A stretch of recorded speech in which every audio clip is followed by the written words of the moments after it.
Make it. So I've kind of coined this phrase lately. I'm calling what we deal with right now as cyber stress, and I think that that's an appropriate label. I think for some of what I'm seeing. So it's a challenge to try to figure out what you should be doing or what can be done when there's just so much doom and gloom in the news, and certainly we'll get into a couple of examples here in a little bit. So without further ado, again, my apologies for being a little late here, and I'm now trying to gain control of the slides.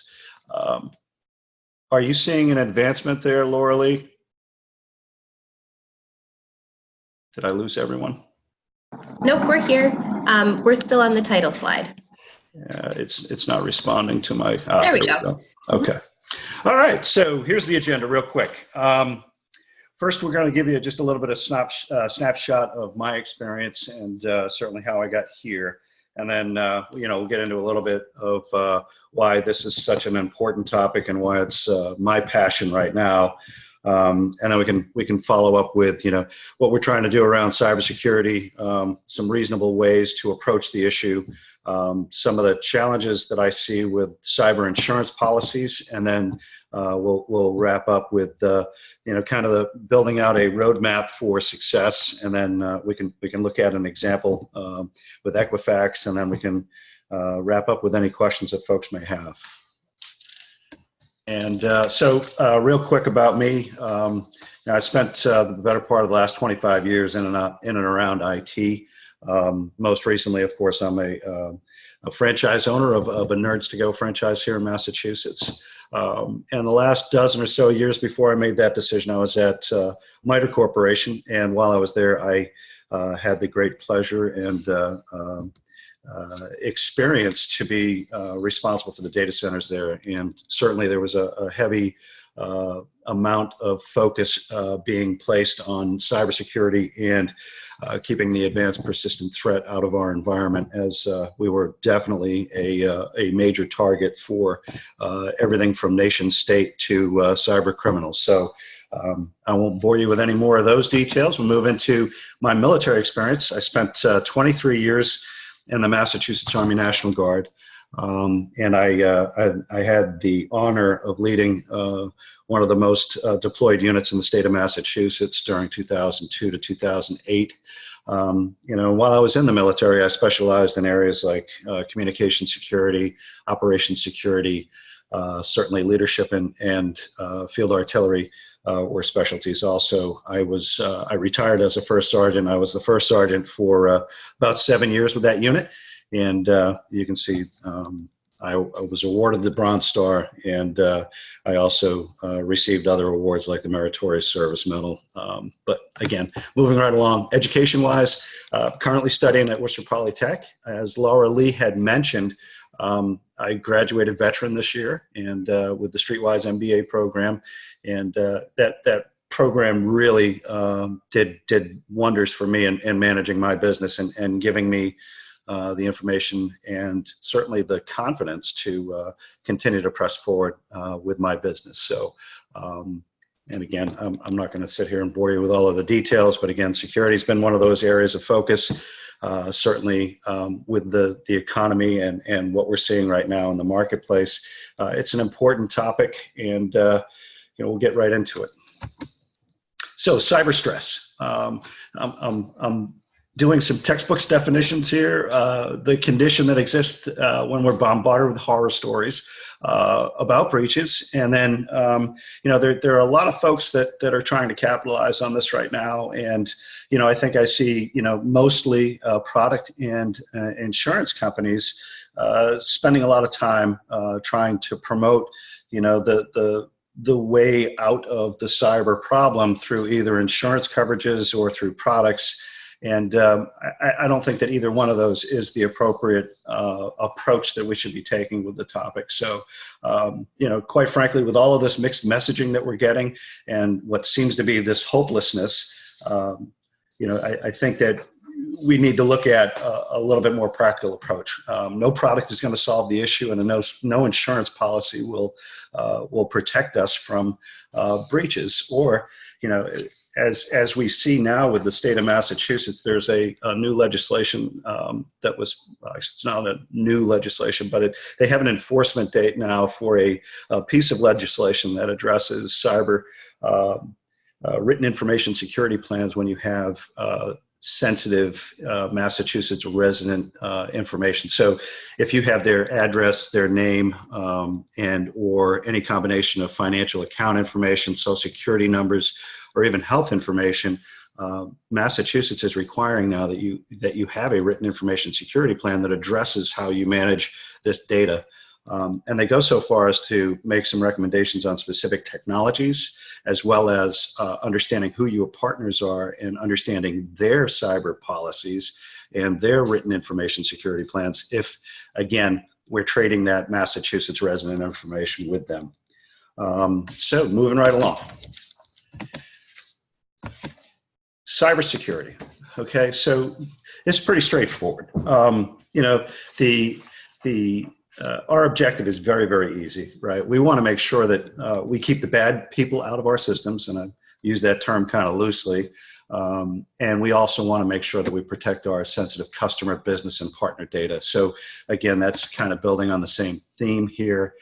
It's pretty easy to understand what our adversaries are hoping to achieve through what they're doing. So there's three different categories of cyber adversaries as I see it, without getting into any of that nation state stuff. But certainly we have cyber criminals who are just basically intent on stealing information and finding some sort of financial gain.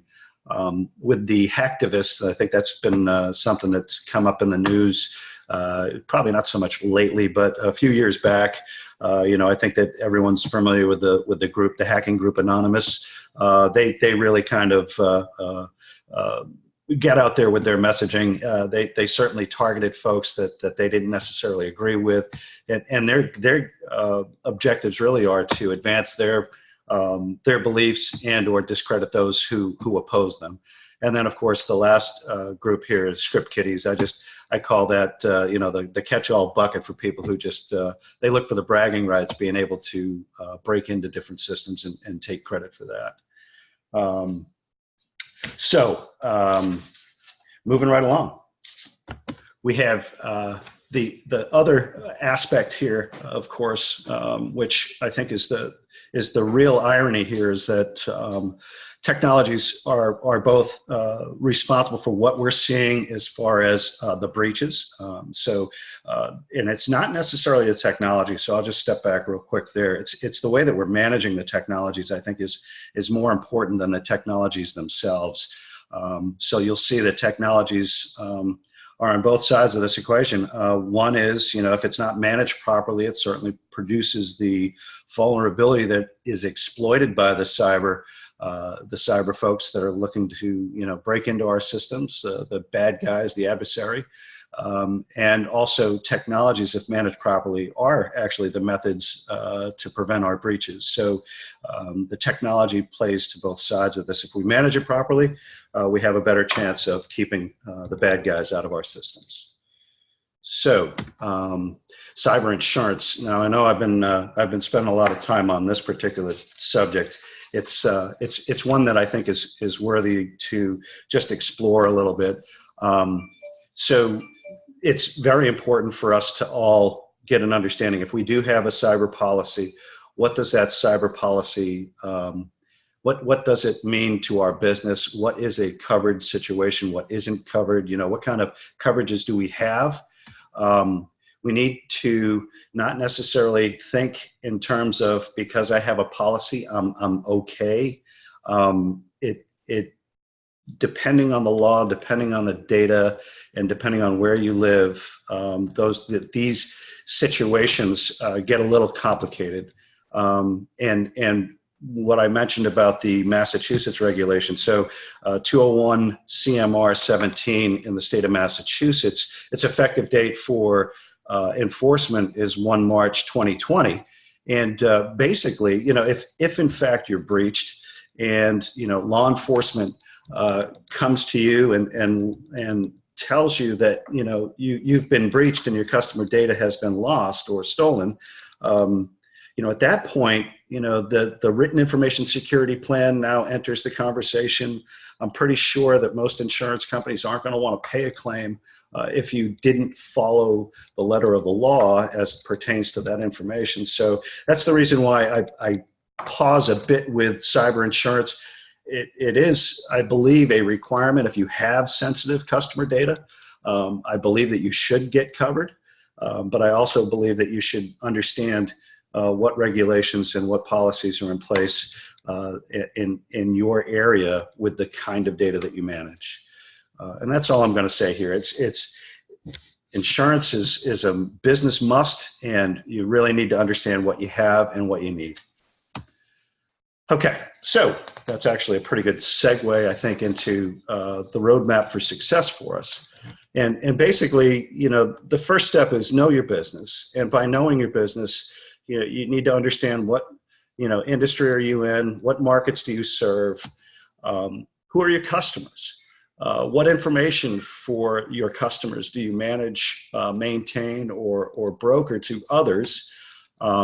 And if it has, if your information for your customers has any of these criteria, if it's sensitive personal, financial, or health information, you really should understand the rules and regulations associated with managing that information. Of course, that follows along with the next bullet here. And then, of course, in your research, you need to understand what laws are appropriate, both at the local and state level. Federal laws are fairly easily understood. They're readily available, but you just need to make sure that you check on local and state because I think that a lot of states like Massachusetts has gone ahead and actually added to rather than taking away from some of those federal regulations. So that's where we stand there. The next step in this roadmap to success is understanding your systems. So, what technologies are in play right now? If you have an inventory of these technologies, it makes the whole conversation or it makes this analysis so much more easy and effective. You need to understand, what servers, applications, or databases are processing this sensitive information. You need to know where those technologies reside. So, are we talking about a cloud presence? In a lot of cases, when you have someone who is managing your data for you in a cloud environment, then you're able to leverage their capabilities. And again, I would recommend that you understand what their policies are and how they manage their information and how they manage security. Because again, like I had mentioned with the Massachusetts law, one of the stipulations there is that if you have a partner, it's incumbent upon you to understand what information security policies or practices they have in place. So do you house the data, for instance, or the technologies in-house, in your own building or in your own business, whether that's leased or owned? If you house that information, it's your requirement now to be able to understand what data you have and what measures are inherent in the technologies that are managing that information. And then, of course, this last one, a hosted environment. That's basically an environment where you would have your servers sitting on a data center floor somewhere else, and someone's managing those servers for you. Again, you want to understand what they're doing from a security standpoint. But again, I think that hosted environment, depending on your contract, you may or may not have the ultimate responsibility of managing the implementation of security. Hey, John, sorry to interrupt, but I'd love to pause for a moment and hear from people on the line. Are you able to answer these questions about your business? You can just type in the chat box yes or no, or maybe I don't know, but I'd love to kind of take a pulse of where you are. Great question.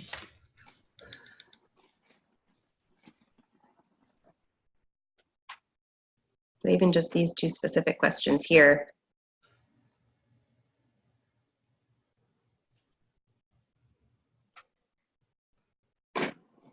Okay. Well, feel free to jump in and just kind of, reflect back on your own business as we go through this, because I think that these are some really great questions just to get the wheels turning for you all in terms of how you're running your businesses. All right. Okay. So no questions?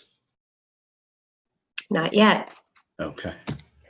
All right. So this really becomes now, now that you know the information that you have, you know where it resides, or at least what technologies are in play.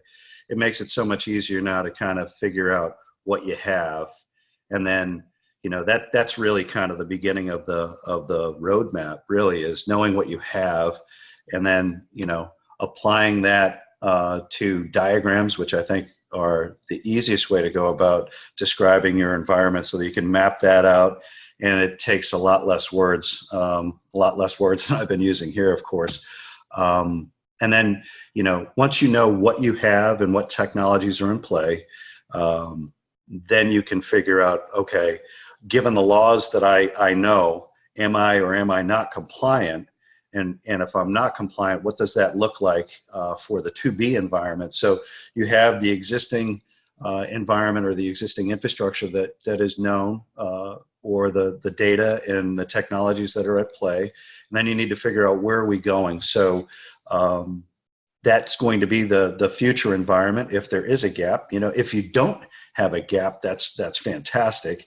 And all of this documentation should kind of lead towards that understanding of whether or not you're compliant. And if you're compliant, then all the rest of this kind of falls into place. The compliance will give you a better assurance that the insurance policies, I guess a little play on words there, but it will assure you that the insurance policy, if in fact it's needed, would be there available to you, and you wouldn't have to worry about the insurance carrier stepping away from you because you're not compliant with the law or the regulation. So, and if you're not there, then you can understand the difference between where you are and where you need to be, and then you can wrap, a plan around, how do I get there logically?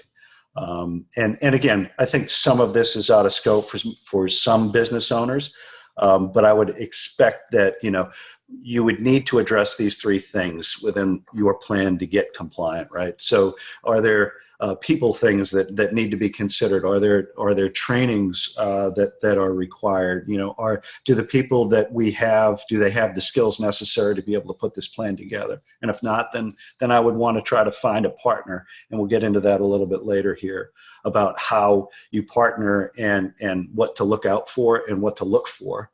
The next bullet here, of course, is process, right? So what are your procedures around managing this information? Are there gaps? Do you have documentation or not? And if you don't have documentation, then the diagrams will be able to give you, kind of that first step in that direction. And then, of course, if there are technical gaps for your security plan, then you'd want to address that at this point also.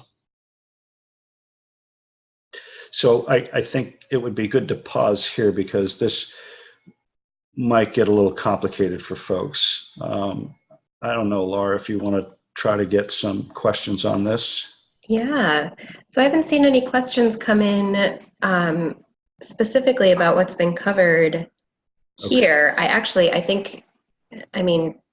I know that the intention here was to kind of simplify this and give business owners a place to start, and I think you've done a really good job of making it approachable. I've sat through others that started off with, most breaches can cost a business owner this much, and this percentage of business owners go out of business. And, when you start, just like you said, when you start with those kind of fear tactics, it makes it hard to listen to anything else that comes. So there aren't any questions specifically about this, but there were some questions that came in ahead of time, which I think maybe we could take a look at, and they relate a little bit to what we've talked about. Sort of, I guess, where some of these threats or breaches can come from. Okay. So there was one specifically about employees clicking on what they shouldn't, and denial of service attacks. So are there any thoughts about applying what you've discussed to a situation like that? Yes. So that really, I think the first point that you made, Laura, about the, what to click on and what not to click on, that's always it's always a topic of discussion. And I think that if you only look at it from the people perspective, there may be some things that could be done with technology that would limit the exposure in the event that a click were to happen. For instance, in one of the companies that I worked for, they used to take the cyber incidents fairly seriously, and so there was management reporting that was going on a fairly regular basis about how many of these campaigns, as we call them, were inbound, and how many people in the company clicked, and how effective were our trainings. So it was a very sophisticated program. The best rule of thumb is even if you know who it's from, you're better off not directly clicking on anything. So I know that sounds unreasonable when it comes to working in your business. So there are some things that you should always do before clicking, right? So even if you recognize the email address that it's coming from, what you don't know is whether or not that email account has been compromised. So it's best, even if you know the person in question who sent you an attachment with an email, I think it's always a good practice to call that person and find out if in fact they sent you an email. And then if they did, it's probably a better practice to save the file to a location on your hard drive and have it scanned at that point for any viruses, even if you trust the sender. So it's always better to be safe than sorry. There's some techniques that you can use in the browser, for instance, actually email account. If you right click or if you hover over a link, if the link isn't present, if you can't read the link, I would almost always recommend that you don't click on it. You hover over it first and then look at the web address for where that link is pointing to. So if it's a legitimate link, you'll see that sometimes the adversaries will play around with the spelling of web addresses and things of that nature to fool people into clicking.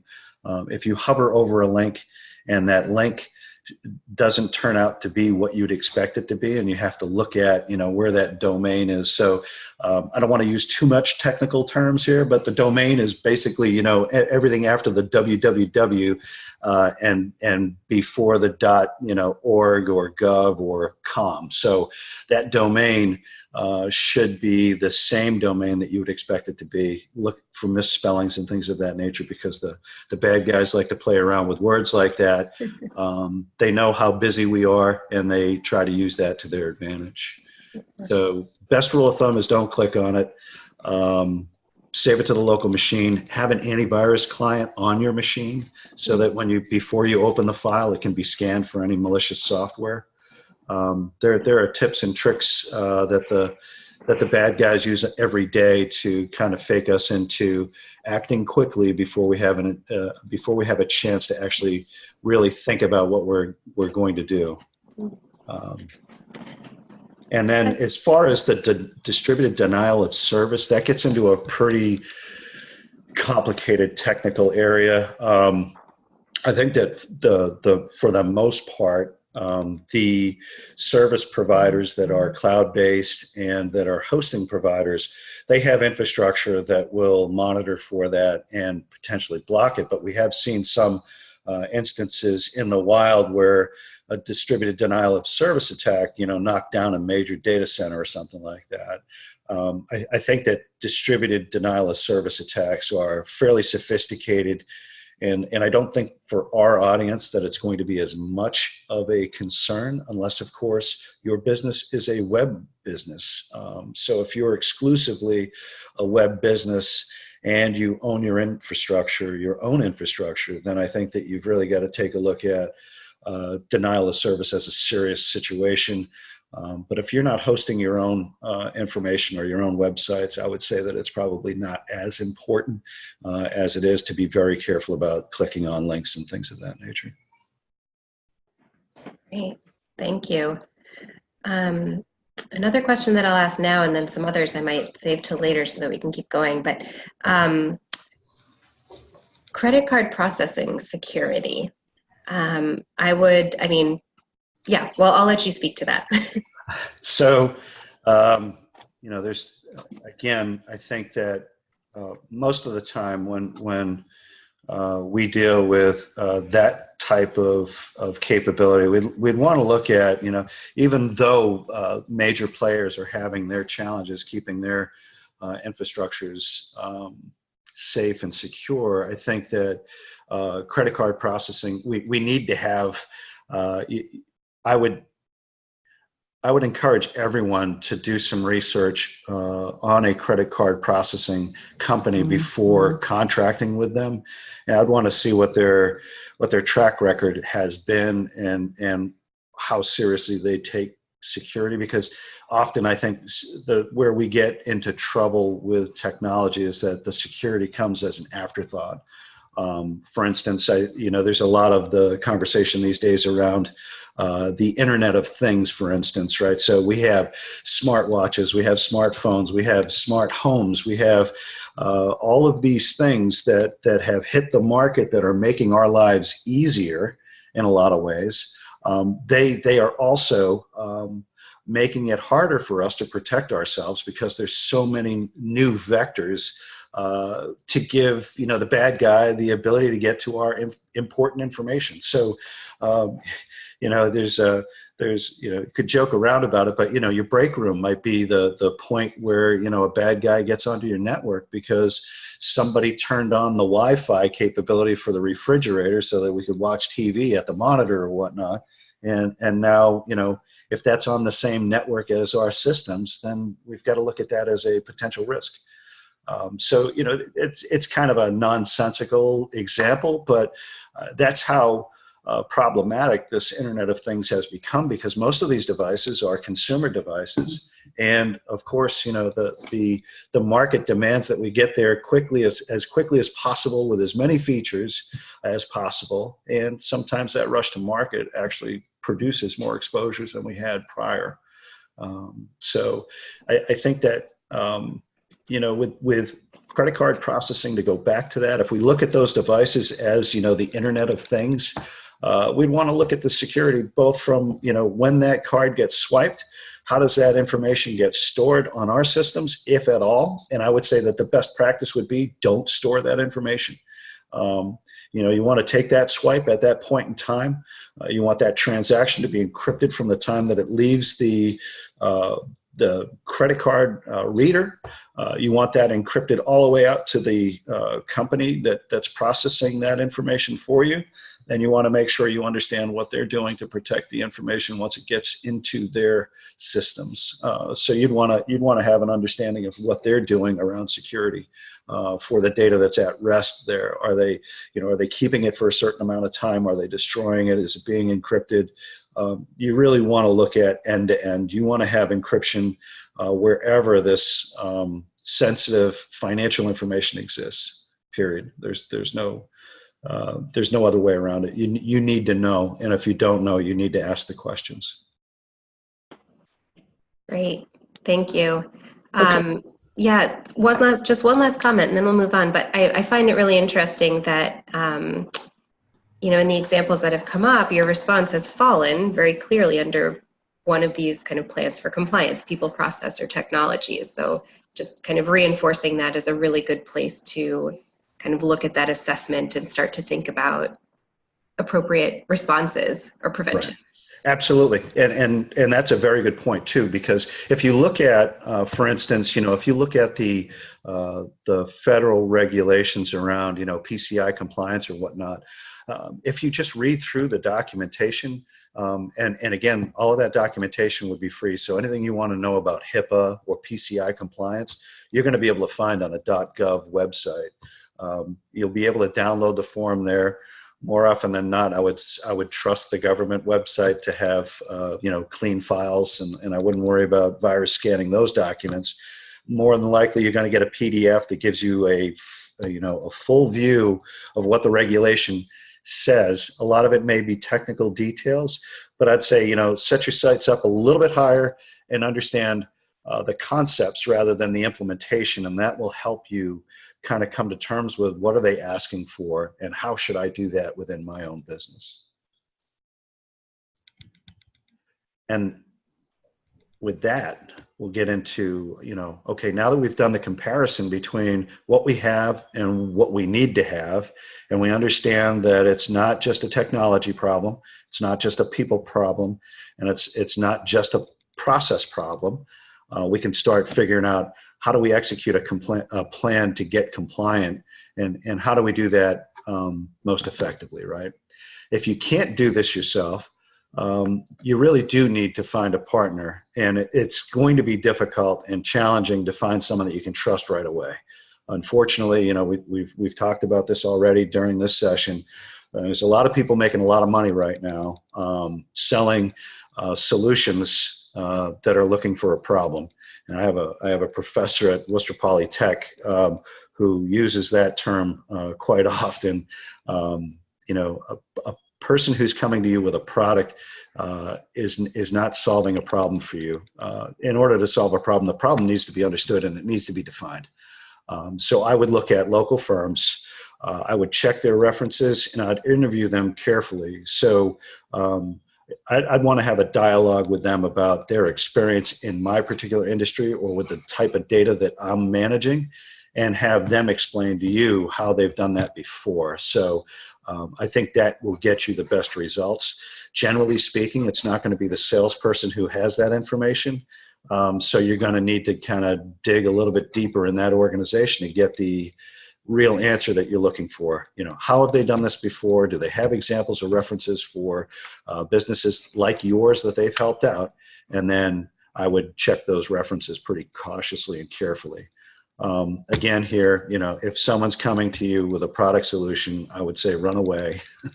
And that you will never get the complete solution to your problem through buying a product. It needs to be a people, process, and technology solution. So just keep that in mind.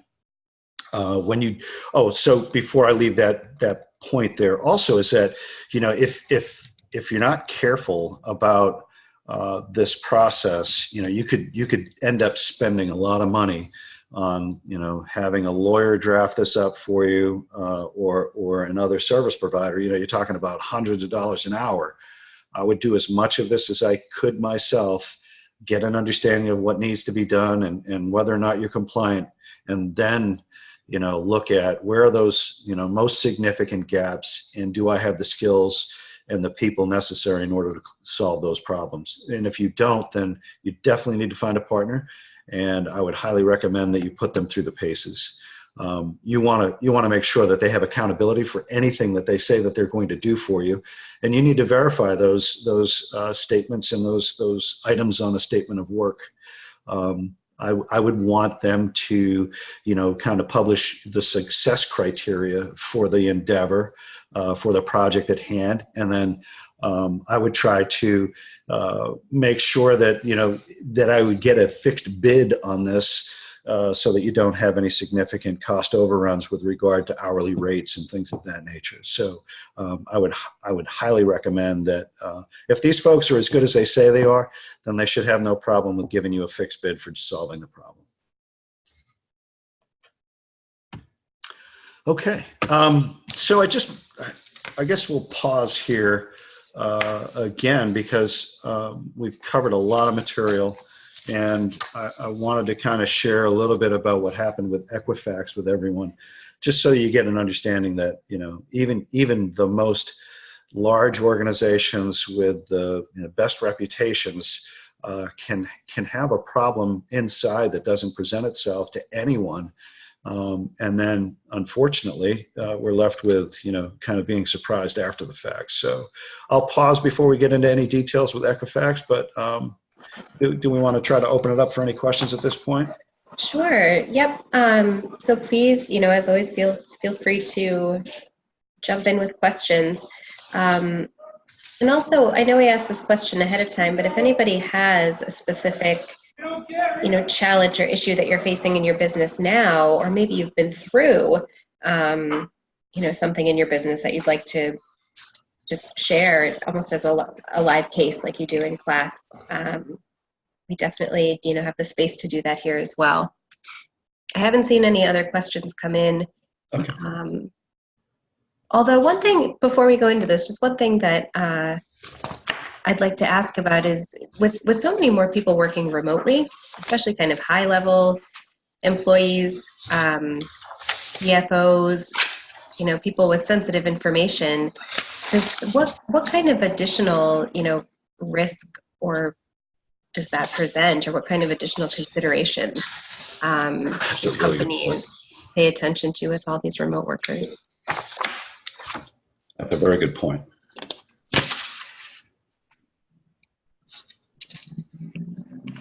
I don't know if you want me to answer that, or if you want other folks to jump in on that question, because it's a very good and relevant question. It's so when I say vector, that's kind of one of those industry terms. But when we think about vectors, we think about what are those. So there's another concept called the attack surface, right? So if you were to look at your systems or your information, that the attack surface is basically where does your business, your information meet the World Wide Web, and what are those vectors there that could potentially expose you. So you look at partners and things of that nature. But now, to your question, we have a lot of people that are working from home. We've got a lot of people that are working remotely these days, and depending on the industry, I would imagine we have a lot of sensitive information that's spread out all over the world right now, and it's a very real and very serious problem if we're not doing, kind of the best practice type of stuff. So, if you look at it, if I were to be processing sensitive information at home, I would want to have a firewall appliance that would separate, my machine, my work machine from the World Wide Web, or I wouldn't, if I was a small business that I was running out of my home or even my office, I would want to have a firewall appliance, just because I don't want anybody else on the World Wide Web to know what my real IP address is inside my network. Because once they have an IP address, they can target certain vulnerabilities that are there on the machines. So if I'm working with a laptop, I'd want to make sure that my laptop and my data is encrypted on my hard drive, because it's very easy for folks to remove a hard drive. And with some of these advancements, like with Windows 10, I could pop the solid state drive out of this machine that I'm talking to you through. I could pop that out and put it in another machine and be able to boot and read that data off of this drive if it wasn't encrypted. So if you process sensitive information like that, I would highly recommend two things. One is a firewall, and that would be your gatekeeper to the internet. And then I would encrypt the information at rest on my laptop, and even on the desktop too, because let's face it, it's pretty easy to steal these electronics these days, and it's not hard at all to remove a hard drive. So I would do both. Protect that data at rest and try to keep the bad guys off your network by implementing a hardware firewall. Thank you. Yeah, so and that's actually an interesting point of where the legislation with Massachusetts has come. They're actually they're recommending, or they're not recommending, they are mandating that you have a firewall if you process sensitive Massachusetts resident data. So they've taken it to the next level. They went from having just basically a process focus now to actually specifically recommending a certain set of technologies to protect that information. So that's the first I've seen, legislation that came out with a specific technology listed. So I am a firm believer that a firewall is the right thing to do, and they come in many sizes and shapes. A firewall that's software based on your laptop or your desktop is not as effective as the one that you would get as an appliance. There is some technology there that you'd need to manage. I wouldn't recommend just standing one up on my own unless it was like a lower end consumer kind of firewall. But a provider like most that you can find in your yellow pages or a Google search would be able to set you up with your internet service provider and get you a firewall implemented at a fairly reasonable rate. Thank you. You are welcome. So I guess we can talk a little bit about the Equifax breach. It was one of the more memorable ones, I think, in recent history. So basically what ended up happening was there was 145 million, 145, actually it was 145.5 million accounts that were leaked out of Equifax. And that information included driver's licenses and social security numbers. So basically, you know, it's a crown jewel kind of situation. And that's another one of those industry terms, right? So doing crown jewel analysis basically is what we talked about in knowing your data. So where is this sensitive information? What technologies are at play? How is it being managed? Those are all the kind of the concepts around that. But when we look at Equifax specifically, you know, this was a breakdown, and it was a breakdown in an area that we see often, which is managing our systems. So what ended up happening was there was a vulnerability that was published. Equifax did the right thing initially, and they patched a great number of their machines. And this vulnerability was specific to one technology set that they had in their environment. And what ended up happening, and what we see often, is that it was just kind of a communications breakdown between the people who were managing all of the other web servers and the people that manage this one web server. So the one web server in question had not been patched and really wasn't on anybody's radar because it was serving a completely different purpose. But it was the vector that the bad guys used to get into the network. And you know, we can talk a little bit about anatomy of a breach. Basically, the adversary wants to be able to get on the network. They want to be able to explore the network. They want to be able to understand, you know, what user accounts are on the network. They want to look for who the administrators are of the network and try to obtain those credentials. And once they have, you know, that administrative privilege, they can elevate their own privilege, you know, so they can create their own user account. They can make that user account an administrator on the network. And once they've done that, they own the entire network. And that's kind of what we saw with Equifax. You know, there was a specific vulnerability for one of their web servers, and you know, the adversary got a hold of that machine.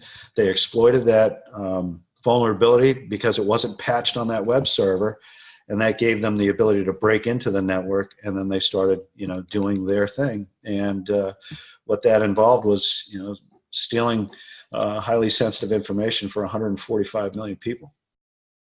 And that's just one example of one web server not being patched. They did a great job for everything else, and it was that one server because it wasn't under the purview of like the corporate IT infrastructure folks. It was missed, and that's what ended up causing the breach.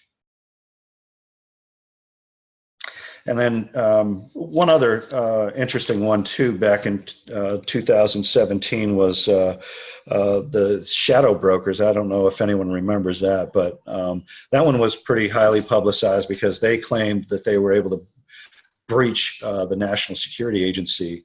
And they basically broke into the NSA servers, and their claim was that they stole software that the NSA had been using to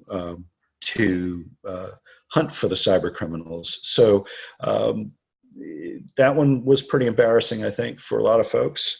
And you know, if the bad guys can break into an area that's that sensitive, then I'd say that, you know, where there's intent to actually break into these systems, I think they'll find a way, because they have as many resources, if not more, that they're pouring at these very large scale targets And it's tough to defend everything. And that's why my recommendations here are, get to know your business, get to know your data, and then start having the technical conversation. But it's too often that we start talking about technology first, and that's really not the right approach.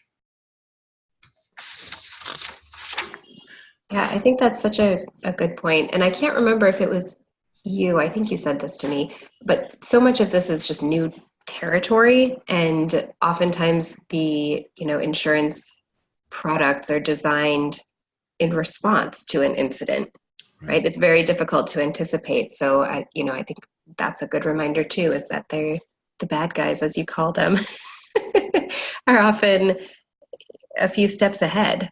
And so, existing insurance products might not always be the best fit and solution. Right. And I think that, at least if you understand what we've talked about here for your business, it makes you a much more informed and effective manager or leader, right? So you're going to have a better understanding of what you need and what you have. And, once you know that, it gets easier. But, again, I think that the only way to reduce cyber stress is certainly to address it. Running away from the topic isn't going to help solve any problems. And my strong recommendation is don't just buy insurance because you believe that's going to be adequate for protecting yourself. Because, if you're found to be negligent in the way that you manage the information, no insurance policy is going to kind of close that gap for you. Yeah. Well, thank you. Still no new questions from the crowd, although I think we've touched on most of those that came in, ahead of the call. So I think there's just been an incredible amount of, valuable conversation and information. So thank you, John. But I do want to give folks just one last chance to jump in with any questions, anything that's come up for you along the way. I'd be happy to field any questions.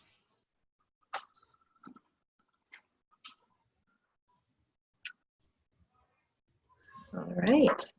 Okay. Well,